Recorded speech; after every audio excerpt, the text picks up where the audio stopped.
इंदौर के हंसदास मठ परिसर में 30 अप्रैल की शाम बड़ी संख्या में एकत्र ये सभी लोग ब्राह्मण समाज से ताल्लुक रखते हैं। प्रतिवर्ष निकलने वाली परंपरागत परशुराम शोभा यात्रा के पूर्व सर्व ब्राह्मण युवा परिषद द्वारा सर्व ब्रह्म शक्ति का यह एकत्रीकरण आयोजन यानी शोभा यात्रा की भव्यता के साथ उसमें सपरिवार उपस्थिति के लिए तो सभी को उत्साहित करता ही है, लेकिन इसके साथ साथ सामाजिक एकता और शक्ति के माध्यम से सार्थक संदेश देने का अवसर भी प्रदान करता है। ये सर्व ब्राह्मण युवा परिषद के ऊर्जावान और ओजस्वी कार्यकर्ता हैं विकास अवस्थी।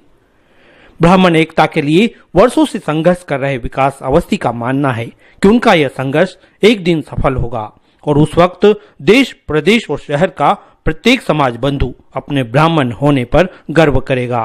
वो दर्द, मेरा दर्द, युवा परिषद से जुड़े लोगों का दर्द या इंदौर के लोगों का दर्द नहीं है, वो पूरे इंदौर के, पूरे मध्य प्रदेश के ब्राह्मण, आम ब्राह्मणों का दर्द है। और वो दर्द क्या है? हमें जब पंडित विष्णु प्रसाद शुक्ला जी ने ब्राह्मण समाज के काम में लगाया था तो वो एक बात बोलते थे कि ब्राह्मणों का कहीं भी चुनाव हो, फिर वो हाई कोर्ट में बार एसोसिएशन का हो, प्रेस क्लब का हो, पार्षद का हो, विधायक का हो, सांसद का हो, पूरे ब्राह्मण समाज को एकजुट करो और उसके पक्ष में काम करो तो निश्चित रूप से राजनीतिक दल तुम्हारे आगे झुकेगा। और मुझे याद है 1999 में महेश जोशी जी के समर्थन में हम सबको कानपुर धर्मशाला से वाहन रैली निकालने का कहते थे। हम भी उनके बनाए रास्ते पर चले और मैं तो खूब चला। आपको मालूम होगा मुन्ना भैया, 2008 में मैं युवा मोर्चा का नगर महामंत्री था। महामंत्री रहते हुए मैंने रवीन्द्र नाट्यगृह में एक बैठक बुला करके ब्राह्मण का वोट ब्राह्मण विषय पर परिचर्चा करवा दी। अपने हितैषी ब्राह्मणों ने रिकॉर्डिंग करके नरेंद्र सिंह जी तोमर को दे दी और पार्टी ने मुझे बाहर का रास्ता दिखा दिया। वो तो सत्संग गुरु का भगवान भला करे तो उनको पार्टी में वापस ले आए। ऐसे दर्द अभी हाल ही में इसी प्रांगण में ब्राह्मण प्रत्याशियों को पार्टी न देखते हुए मदद करने का आह्वान करा। भैया, जिनके पक्ष में करा वो प्रेम से देखे न देखे, लेकिन जिनके खिलाफ करा वो आज तक घूर के देख रहे हैं। यह दर्द है। लेकिन विकास अवस्थी, पंडित विष्णु प्रसाद शुक्ला और सत्यनारायण सत्ता का शागिर्द है, इसको कोई फर्क नहीं पड़ता है। लेकिन मेरे वो समाज के आम लोग, जब ब्राह्मण का चुनाव आता है तो वो भाजपा देखते हैं ना कांग्रेस देखते हैं, गली मोहल्ले में झंडा उठा के निकल जाते हैं कि भैया अपने समाज के हैं, भैया का काम करना है। जबकि भैया अपनी पार्टी के लोगों को भी जब तक लिफाफा नहीं देते हैं ना, काम नहीं होता है। ये बात इंदौर से लेकर भोपाल, भोपाल से लेकर जबलपुर और ग्वालियर से लेकर के खंडवा खरगोन तक के सभी ब्राह्मण नेताओं के ऊपर है। लेकिन जब वे चुनाव खत्म हो जाता है तो अगर वो भाजपा के ब्राह्मण प्रत्याशी के लिए काम कर रहा है तो कांग्रेस वाले घूरते हैं, कांग्रेस के ब्राह्मण प्रत्याशी के लिए काम कर रहा है तो भाजपा वाले घूरते हैं। जब चुनाव खत्म हो जाता है और वो एक जाकर के सर्टिफिकेट बनवाने जाता है तो उसको यथोचित सम्मान नहीं मिलता है।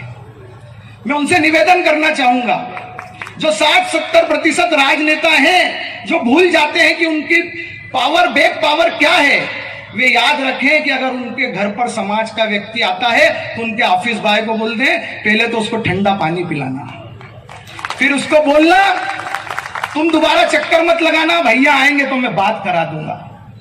वरना वो बोलता भैया 3 दिन बाद आएंगे, 4 दिन बाद आएंगे, और भैया मिलते भी है तो हाँ अभी मैं जल्दी में हूं, मुझे उद्घाटन में जाना है। ऐसी शिकायत पूरे प्रदेश से आ रही है कि हम कहां जाएं।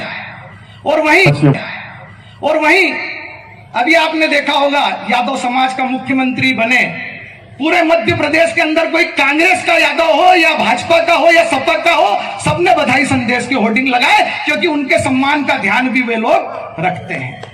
तो मैं चाहता हूं जिस प्रकार से हमारे इंदौर के अंदर कोई राजनेता अपनी पूरी सैलरी बोलता है कि कन्या विवाह के लिए, जैसे कोई विधायक बोलता है कि मैं हर साल सैकड़ों लोगों का जनेऊ कराऊंगा, कोई विधायक बोलता है कि मैं भवन का निर्माण कराऊंगा, कोई पार्षद अपनी सीमाएं लांघ करके ब्राह्मण समाज के लोगों की मदद करते हैं, ऐसे 20, 30, 40, 50% लोग हैं। 100% राजनेताओं को अपने ब्राह्मण समाज के लोगों की मदद करना चाहिए।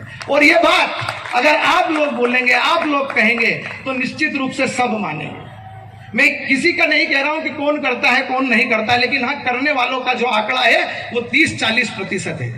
ये अगर 70-80% चला गया जो जायज मदद है वो आप करिए, और मदद करना नहीं करना उसके लिए वो भी एक दिगर बात हो गई। आप तो अपने ऑफिस पर एक प्रोटोकॉल बना दीजिए कि कोई भी ब्राह्मण समाज का आएगा व्यक्ति तो आओ पंडित जी ठंडा पानी पियो, बस ये 2 उद्बोधन दे देंगे, मैं बता रहा हूं वो दोनों हाथ उठा के आपको आशीर्वाद देगा।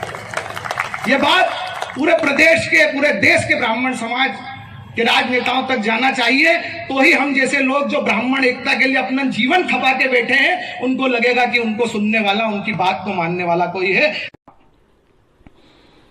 वाकई में सामाजिक मंच से सर्व ब्राह्मण समाज के आम से लेकर खास लोगों के बीच जिस वेदना, आक्रोश, आग्रह और आदेश जैसे संवेद स्वर में विकास अवस्थी ने अपनी बात रखी, उसने यहाँ मौजूद प्रत्येक ब्रह्म शक्ति के अंतर मन को हिलाकर रख दिया।